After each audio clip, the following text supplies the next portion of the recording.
Je rappelle que donc dans quelques minutes, vous aurez la parole. On vous dira un peu quel est notre petit rituel ici. Il y a 2 micros. Et d'ailleurs, les personnes peuvent commencer déjà à prendre, j'allais dire, position. Je donne la parole à Manon Tamin, en la remerciant d'être là. Et vraiment, en remerciant aussi Sciences Po de ce partenariat qu'on a développé. Il était important pour nous de se retrouver, je l'ai dit en introduction, dans des lieux qui fondent nos valeurs républicaines, en tous les cas qui les transmettent aussi. Et on se disait qu'en allant à Sciences Po, et on voit dans les étudiants, on aura aussi les décideurs de demain. Donc on pourra dire qu'ils auront été confrontés à ces questions de bioéthique. Je vous donne la parole avec plaisir. Merci beaucoup tout d'abord de m'avoir proposé de participer à ce débat. Et donc je voudrais reprendre quelques idées qui ont déjà été beaucoup...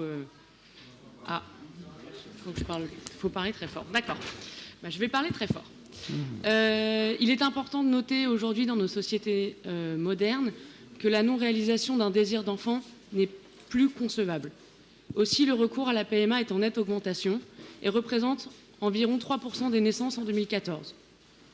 Or, une étude récente, conduite par des spécialistes européens, qui s'intitule « La demande toujours croissante de fécondation in vitro malgré une fertilité biologique stable, un paradoxe européen », qui a été publiée le 18 avril 2017, a démontré que le taux d'infertilité n'a pas augmenté dans les pays riches depuis 1950, et ce, à âge égal, bien sûr.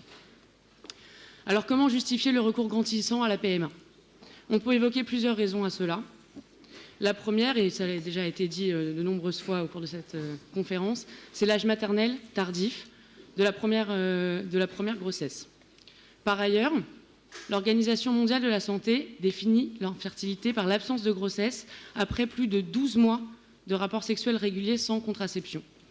Cette définition a été modifiée dans les années 2000, puisque avant cela, nous parlions d'infertilité à partir d'une période de 2 ans sans grossesse. Alors, cela n'est pas justifié scientifiquement. Or, il a été démontré et observé que sur tous les couples n'ayant pas réussi à concevoir un enfant au bout d'1 an, la moitié y parviendrait dans l'année suivante, et ce, en fonction, bien sûr, de l'âge de la femme. Bien plus de couples sont donc concernés par la PMA qu'avant, et cela peut être à tort, dans une époque où les individus semblent tout vouloir tout de suite, sans laisser les événements à venir de façon naturelle. Et si, bien évidemment, certains couples ont réellement besoin d'avoir recours à la PMA, d'autres obtiendraient vraisemblablement une grossesse de manière physiologique, cette dernière présentant infiniment moins de risques pour la mère comme pour l'enfant, en étant simplement plus patient. La PMA ne doit donc pas devenir un geste anodin, je vous le disais, elle s'accompagne de traitements médicaux lourds pour la femme et de gestes chirurgicaux au cours desquels peuvent survenir un certain nombre d'effets secondaires et de complications plus ou moins sévères. Le principal risque étant la survenue d'une hyperstimulation ovarienne, responsable d'effets qui peuvent être graves dans environ 2% des cycles stimulés en vue d'une fécondation in vitro. Nous devons donc nous demander, dans le cadre des discussions sur l'extension de l'accès à la PMA, s'il est justifié de faire subir à une femme fertile des techniques invasives et non dénuées de risques pour sa santé. Les citoyens n'ont pas attendu le législateur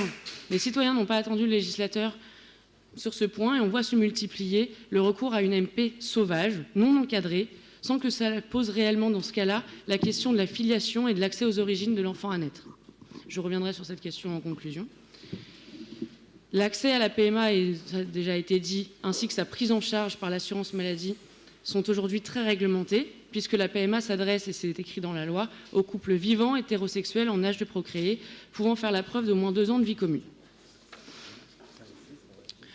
L'assurance maladie prend en charge à 100% les frais liés à une procréation médicalement assistée, dans la limite de 6 inséminations artificielles et 4 fécondations in vitro, jusqu'à obtention d'une grossesse échographique qui n'équivaut pas toujours à une naissance, et à condition que la femme ne soit pas âgée de plus de 43 ans. Une grossesse menée à terme permet de rétablir à 0 le nombre de tentatives, que ce soit pour l'insémination artificielle ou pour la FIV.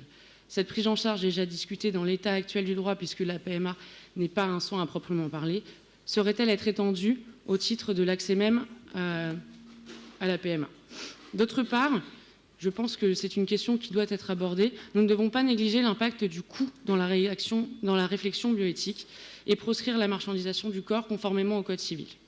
Aujourd'hui, si la PMA est prise en charge à 100%, cela implique des techniques qui sont toujours plus coûteuses. Pourtant, toute innovation ne constitue pas nécessairement un progrès. La technique la plus invasive ou la plus chère ne doit pas systématiquement être considérée comme la plus efficace.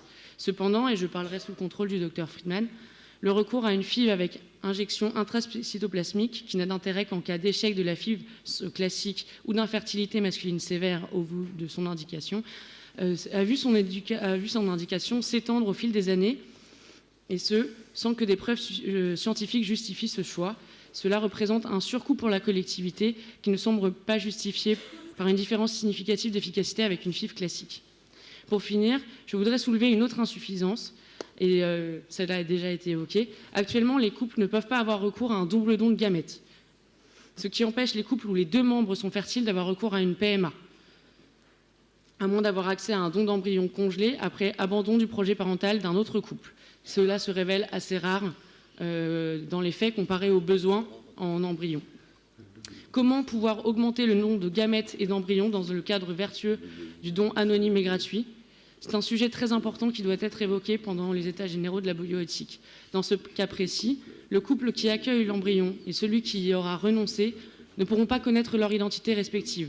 L'enfant n'aura donc jamais accès à son origine biologique. Ainsi, si la question de l'accès aux origines en cas d'accouchement sous X semble avoir été réglée, puisque le droit français qui est particulier sur ces questions, je rappelle que la France est le seul pays d'Europe avec l'Italie et la République tchèque où il est possible d'accoucher sous X, ce droit français a été validé par la Cour européenne des droits de l'homme. La problématique reste néanmoins entière dans le cas de l'accès futur de l'enfant au dossier des donneurs de gamètes et d'embryons. Comment réussir à concilier le respect de la vie privée du donneur et le besoin de l'enfant d'accéder à son origine biologique? Je pense que c'est une des questions fondamentales que nous devons soulever pendant ces états généraux de la bioéthique. Je vous remercie.